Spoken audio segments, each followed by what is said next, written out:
Hey sewing friends!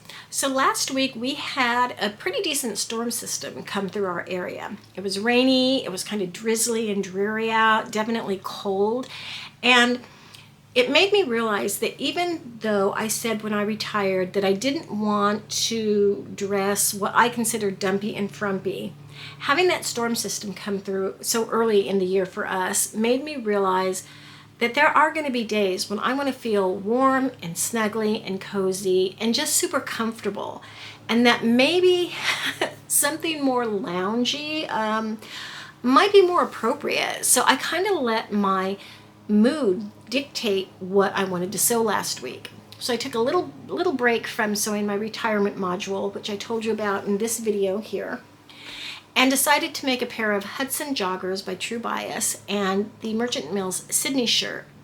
And again, this was because it was rainy and cold and I just wanted to snuggle up on the couch and like read a book or maybe binge watch Netflix or something. And I chose the Hudson joggers for a couple of reasons. Mainly because I already have the pattern and I've already made adjustments to it and it fits. And the fabric I used was a cotton jersey. Now, I've made these before in a French terry, but I found that to be just a little bit bulky. I felt really bulky, especially with the waistband, the elastic in the waistband. So I like to make mine out of a cotton jersey. And I gotta tell you, the cotton jersey that I like to use for my Hudson joggers are from knitfabrics.com, and it's called their Solid Essentials. And I think they have like 50 colors. I mean, they have a wide selection of colors, primary, warm, cool colors. And what I like about it is the fabric is soft, it's very warm. I like how they sew, the Hudson joggers sew up in them, and the price point is really, really good. Now I'm wearing, I think it's called their graphite or dark gray. I think petrol might be another color, their word that they use for the color. But when I bought this, it was around, I think, $8 a yard, and I did buy this a couple years ago, so I'm not sure what the price is now, but I'm sure it's still much cheaper than their printed or their other cotton jersey. And the fact that it's so inexpensive, it's warm, it's soft, it washes up really well. Yeah, I think it's great. So I'm going to go ahead and link all the patterns and the fabrics that I'm talking about in this video in the description, and then I'll also put my affiliate link for knitfabrics.com in case you're interested in purchasing anything from them. So the size I made up for the Hudsons was at 18, and then I just made my standard adjustment for pants, which is, you know, my tilted waist adjustment. So I took 1.25 inches off the front rise, and then I added the 1.25 inches to the back rise. And you know, the joggers, Hudson joggers, or whatever pattern you use, they tend to be very forgiving as far as fit, so they don't have to have a perfect, you know, crotch curve. You don't have to worry too much. As long as they fit around the hips and the waist, they're going to look fine. And then the fabric itself, because of the stretchiness and the drapiness of a cotton jersey, again, very fit forgiving. So I'm very happy with how they turned out, and I think because of, we're going to have several more days like that, you know, probably through the end of January, where it's just going to be what I call stay-at-home weather. You know, you just, or stay inside weather. There's no reason to go outside. We don't get snow here, but we get rain. And to be honest with you, I'd rather go outside when it's snowing than when it's pouring rain. So knowing that we're going to have a little bit more of that, I definitely see myself making one more pair of the Hudson joggers. I think I might try a little variation to make them look a little bit different than just your standard jogger. I'll cross that bridge when I get there, and they'll probably be out of a very neutral basic color, like maybe black or maybe a dark brown. Now the top that I decided to wear, I've been thinking about this for a long time. I made the Sydney top from Merchant Mills, and the fabric is their, I guess, cotton jacquard. It looks like it's a quilted fabric, but it's not quilted. It's just the way it's put together. It gives the quilted appearance. And I like that because it has 2 layers, and that layer is really insulating. So even though it's cotton, it does, again, keep you warm. And I like kind of the quilted look to it. And then they also make, for many of their quilted jacquards, they make a matching rib knit. See, I have the matching rib knit here. And yeah, so the Sydney is a very, very oversized boxy. It almost looks like a sweatshirt, but it's made for wovens. Okay, so it looks like a sweatshirt, but again, very big, very oversized. Normally I would wear a size 16 if I were making the Sydney. I actually sized down to a size 12, and I think that that fits me fine.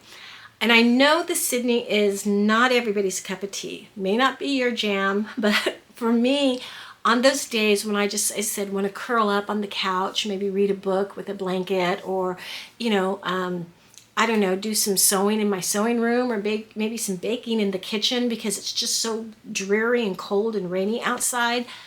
Perfect top for me. I don't see myself making another one, only because I don't think my wardrobe needs another Sydney top. I mean, it's very, I think, very distinctive in that it is very big and oversized. So again, I chose a very neutral color that's going to go with everything. Not going to make another one, not because I dislike the pattern, but just because I think my wardrobe only needs one. What I also completed last week is part of my retirement module that I'm making, and that is the Modern Sewing Company overshirt. And you know, I like the shirt, I like the fabric, but jury's still out because I need to wear it to really let you know what I think about it. This is basically what they say. It's an overshirt designed to, you could wear it as a shirt, a button-up shirt in and of itself. Generally, I would want to use a lighter weight fabric, more of a shirting fabric for it. But if you use a heavier fabric, like what I did, I used an 8-ounce brush twill, or sanded twill from Merchant & Mills. It makes it more of a jacket, and that's how mine turned out. I had this 8-ounce brushed twill in their Effie Pink colorway, and oh my gosh, you guys, this fabric is incredible. I mean, this is definitely high quality fabric. Now I know the difference between high quality fabric and just regular fabric. Love this. Again, it's their sanded twill. I have it in 2 other colorways, and I think I might get some more. I think I made a size 18. On hindsight, probably should have done 16 graded to an 18, but I knew it was going to be a jacket, and a jacket can be a little bit oversized. Something you may not be able to tell is that the shoulder really does go partway down the arm. So it's not designed and it's not cut out to hit you at your shoulder. It does come down several inches. That kind of gives it a little bit of bulkiness kind of in the underarm area. But again, if you wear it as a jacket, I don't think that that's any big deal. And it has this nice little feature here in the back. Really nice big pockets. And you know, on hindsight, these pockets would have been great embroidery real estate. I mean, they're really huge, you know, and I wish that I would have thought of it. In fact, I have a little bit left, probably enough left over to make 1 pocket. So maybe I'll take one off, the one without the little coin pocket, maybe my left one here, or my right, yeah, my left one, right one here. And I think it would be a great opportunity to add some embroidery. I don't know, what do you think?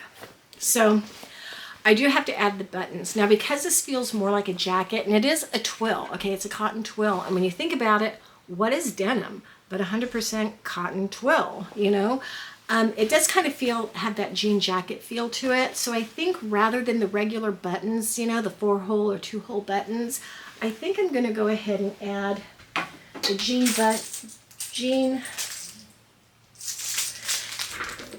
buttons that, you know, I got from Willock. Let me know in the comments if you like, which one you like the best, or if you think the jean buttons aren't going to work, that I should go with the traditional 4-hole buttons. Curious to know what your opinion is on that.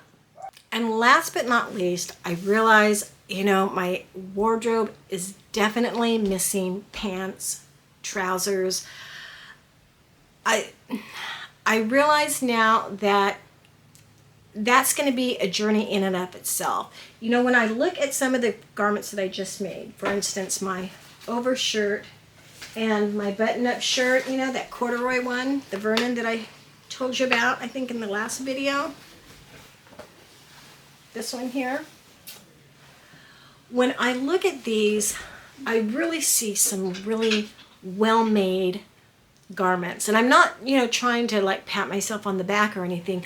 What I'm seeing is the progress that I've made from when I first started sewing and then till now. And I can really see an increase in the quality of my sewing, in the techniques that I use. And the overall garment is just a better made garment than it was, let's say, than what I was making, let's say 5 years ago or 3 years ago. I realized that's going to be my pants journey. I haven't made that many pairs of pants, and we all know that fitting the crotch curve can be a little tricky, and that's just going to take some time. I think the first couple, more than just the first couple of pair, probably for the first couple of years or so as I make trousers, I'm going to learn as I go along.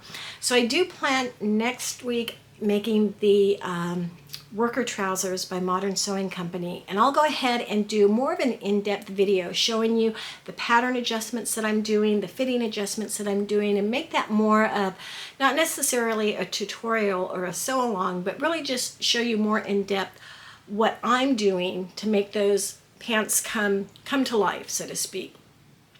But I do know they're not going to be perfect, because I can spend my time making toile after toile after toile and use that as my learning process. But I think I'd rather make a pair of pants that, may not be perfect, but they will be wearable. And then I'm sure as time goes by, just like with these two garments, how years later I go, wow, I've really come a long way. I'm sure I'll be able to say that about my pants as well. I just wish that I had started this journey earlier and had stuck to it, so that now, I would be making better looking pants. Of what I, unfortunately, that's just the process that I'm going to have to go through. Okay, so that's what's going on in my sewing room. Please let me know in the comments what's going on in your sewing room, because I really do want to know. Bye.